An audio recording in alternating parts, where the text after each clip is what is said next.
doing? Center of attention, this dog.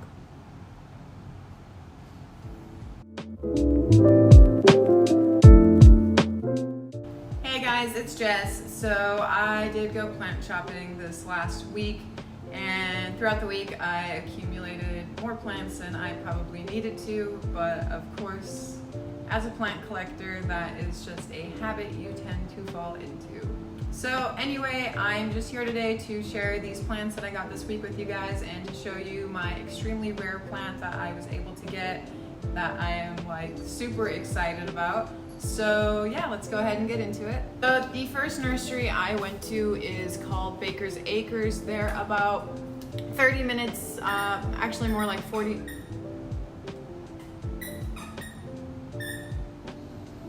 But yeah, this nursery is awesome. The guy that owns the place tends to get a lot of uncommon and rare plants. I've noticed the last month he's been doing these like weekly night releases of having a limited number of rare plants like pink princesses and things like that, which is really awesome to see. Not really many people in Ohio are able to do that or are doing that. So it's really awesome to have a local nursery that is participating in collecting rare plants and just being able to pick them up in store, because that's personally my thing. I don't mind ordering plants, but when it comes to ordering something really rare, I don't want to take the risk of having it get damaged in the mail. That dog. So the first plant I picked, oh my god, I just spilled dirt everywhere. So anyway, the first plant I picked up at Baker's is this philodendron Birkin. Honestly, I'm pretty indifferent to these plants. It's kind of one of those plants that I guess when the time was right, I was gonna buy one. I've seen a lot of these in store and I just never really felt like grabbing it. But for whatever reason, when I was at Baker's, it just stuck out to me and I impulsively bought it. Of course, to add to the collection, and there's nothing wrong with that. But this was the best looking one they had. There were only 2 left. This one was the most variegated. There was another one there that had 4 leaves and 3 of them were completely green. And the 4th one had like slight variegation, but not a whole lot. So I assume it may have just been kind of like a juvenile, perhaps. This one did kind of have like 2 little dying leaves on it that I've already removed. But aside from that, it's in really great condition. It's already getting a new leaf right here, so that's pretty exciting. And I'm honestly pretty happy I did pick one of these up. I'm glad to just finally have one in my collection. And it's cool to have because I've noticed that from touching these leaves, they're textured. The green part feels like ribbed, so it's just different, you know. It is a pretty plant. The more I look at it, the more I appreciate it, so I'm glad I finally got one. The next 2 plants I got from Baker's Acres are a little bit larger. Let me get... The second one I got is this Alocasia black stem for very obvious reasons. It's a black stem. So yeah, I just like the like contrast with the black and the green. It's pretty cool. Not my favorite Alocasia personally, but it is pretty neat. It is getting a new leaf right here too, I just noticed, so that's exciting. But yeah, I just started kind of a, like, not intentionally, but a collection of Alocasia. So I've noticed that when I see one, I generally buy it just because I'm at a point where I have so many that it's just kind of like, well, may as well have one of every type, I guess. So that's where I'm at with this one. It's like I said, it's not my favorite Alocasia, but it's pretty. They do get super big and they're super easy to care for. They're like the fastest growing houseplants. The one that's right back here, this big giant one, that one in the month that I also got that one from Baker's Acres actually. But that one has already pushed out like 4 or 5 new leaves since I've had it. And you can barely see it, but there's this one right back here. That's the Regal Shield Alocasia. And since I've had that one, it's actually put out 2 new leaves. So it's pretty exciting. They grow really fast and they get really big. And I honestly love really big plants. So the third plant I got from Baker's Acres is another Alocasia. This one is the god. Oh my god. God, you can't even see it. This is the Buddha's Palm Alocasia. That's kind of what the leaves look like.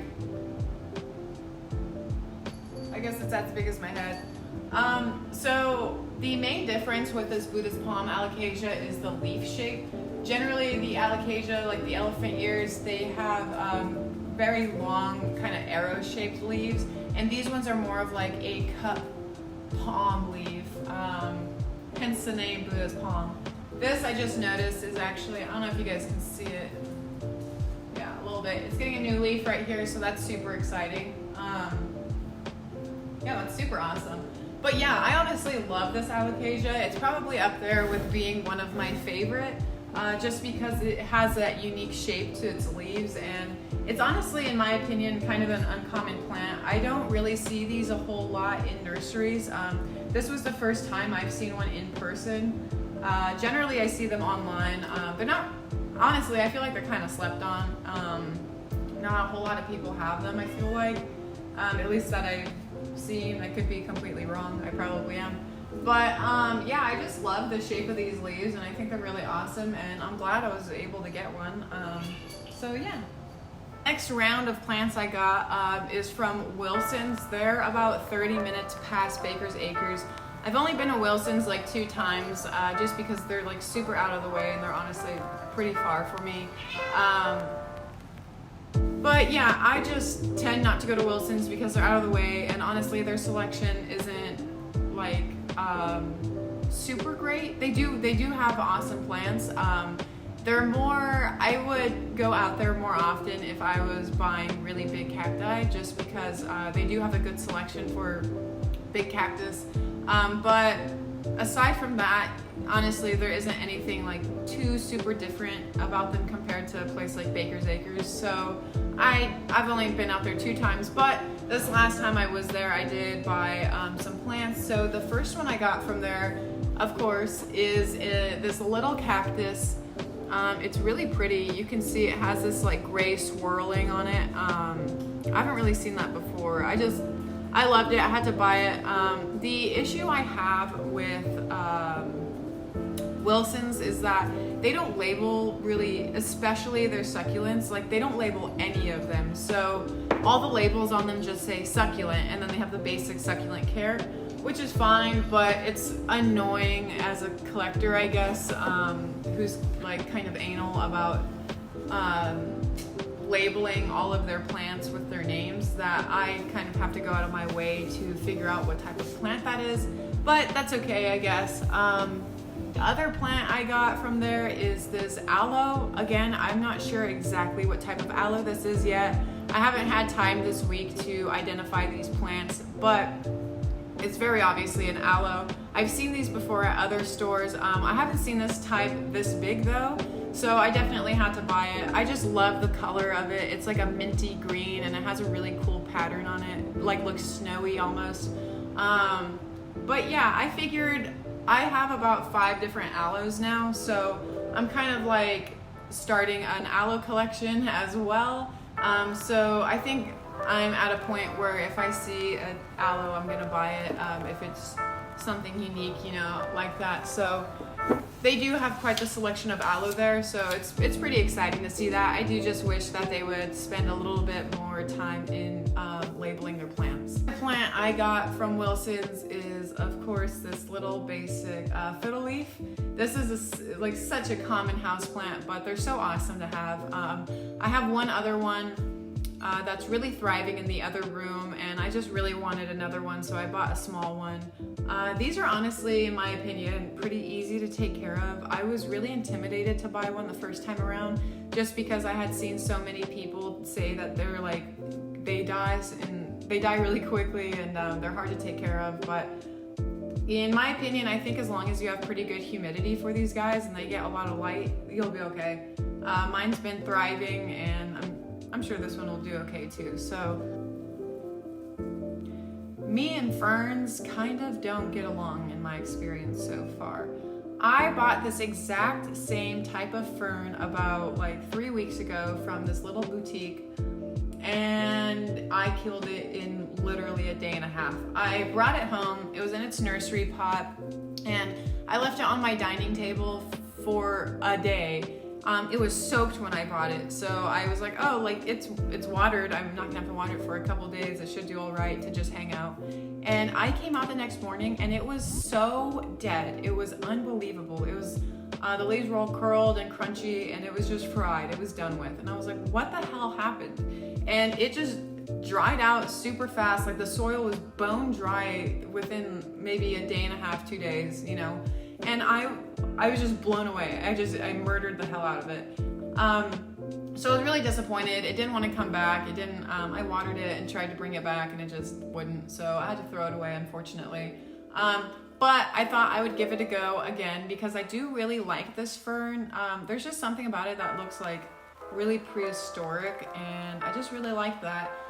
Honestly, I'm not huge into ferns, but I could see myself starting a collection of ferns just because the more I look at them, the more I start to appreciate them and like them. So I could definitely see a future collection coming. I have 2 other ferns right now in the house, but one of them is suffering a little bit, I would say, but it's like a mini fern. It's like this big.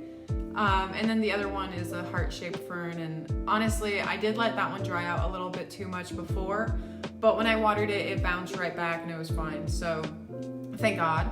But I feel like these other ferns are not as forgiving, but this one's been living for 5 days now, so I think we're buddies. I did go to a commercial nursery yesterday, local to Ohio, and I went to buy a pot for the rare plant that I got, which I'll get to in a minute. But while I was there, I of course had to pick up a plant because I have 0 cell control. So this is a ZZ hybrid. Honestly, I'm not a fan of ZZs. They're nothing really special to me. I don't really think there's anything cool about them. I do know that they're a really popular beginner houseplant for people. And I just got my first normal ZZ a few weeks ago. I kept seeing them and I kept thinking about maybe getting one, and then I saw this really tiny one and it was cheap, so I was like, I don't have one yet, I should probably get one just to have one. So this is the normal ZZ and this is the ZZ hybrid. As you can see, the ZZ hybrid has kind of curled leaves, and in my opinion it looks a little bit more bushy. So yeah, I think it's pretty neat. I'm pretty excited because this normal ZZ over here is getting a whole new shoot, and I just saw there's another one coming up right there, so that's pretty cool.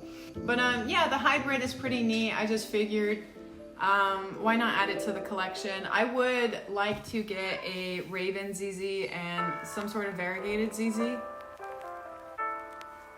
Of course, when I stop talking, she stops meowing. Anyway, I would like to get some of those rare ZZs, but at the same time, I don't care about them enough to have them at the top of my wish list right now. There's definitely other rare plants I would much rather get than those types of ZZs, but it would definitely be cool to have one eventually in the future.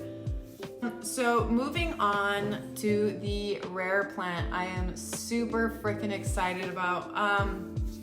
Before I show you guys this is a plant I've been wanting for a really long time. It's a plant that I don't think I could ever get in a nursery unless I went to like a boutique and they kind of specialize in rare plants, which honestly, here in Columbus, I haven't found anything like that. There is one out in Dayton, which is about an hour, a little over an hour from me. And I noticed there that they did have some rare plants. They didn't have this one in particular, but they do definitely have, they even had a variegated ZZ there actually. But anyway, my point is this plant is something I could really only get online, and I don't have an issue with ordering plants online, but when it's something this rare and expensive, I'm a little more hesitant just because I feel like USPS like kicks my package all the way along the ground, all the way to my house, and I just feel like non-plant people don't really know how to handle plant packages, you know?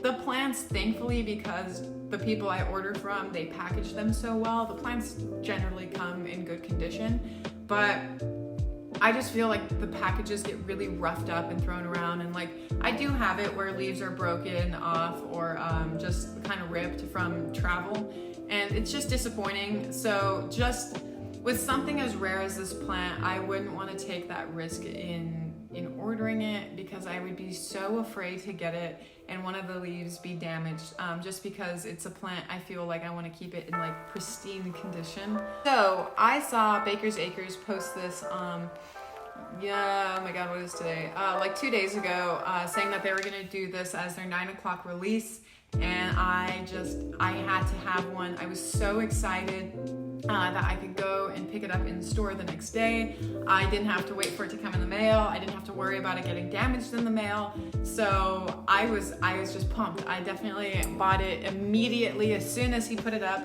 and it is this philodendron billet, I believe is how it's pronounced. I've never seen it pronounced, I've just only ever read it, so I'm not sure if I'm saying that right, but I am so excited about this plant. I've wanted this for so long, and I finally have one. It is so wicked. Like, I'm so glad I finally have it. I'm definitely gonna baby the hell out of this plant. Right now I have it in my bedroom. It's getting a ton of indirect light, and I have a mini humidifier right next to it so I can be sure that it's getting its humidity. Like I said, I'm really gonna baby this plant. This is like, oh my god, like I am so glad I have this plant. It is just so amazing. I really didn't think I was gonna have one of these as soon as I ended up getting one. So yeah, I'm so thrilled. I don't really know what else to say about this plant. I just think it's so pretty with its orange stems, and then it has the contrast of the dark leaves with it, and I love the long leaves. This is honestly a really good size one for the price I got it for. Generally when I see them for sale online, they maybe have 2 or 3 leaves, which there's nothing wrong with that, but spending the money you're gonna spend on this plant, you wanna get the best plant that you can, of course, you know. So I couldn't believe when I picked it up that it has 5 leaves, and it looks like it's getting a new one here pretty soon. So that was definitely awesome to see. And like I said, Baker's Acres, they get the best plants. They definitely take care of their stuff. I've never had an issue with any of the plants I've got from them. They're always in really great condition, and they never have pests or anything like that. So I'm really excited to have got this plant. I plan to, you know, of course, get more rare plants this time. But this is my first one that I have in the collection. This is definitely the rarest plant I have. And yeah, it's so exciting. I can't believe I have one still. So yeah, I hope you guys like it as much as I do. Well, I hope you guys enjoyed seeing this little tiny plant haul I did, and hopefully next time I go plant shopping, I can take you guys with me and kind of show you around, especially Baker's Acres. That's a really awesome nursery I think people should check out, especially if they're in the Ohio area. But yeah, so this is really it for today. Thank you guys for watching, and please like and subscribe. I'll see you guys next week.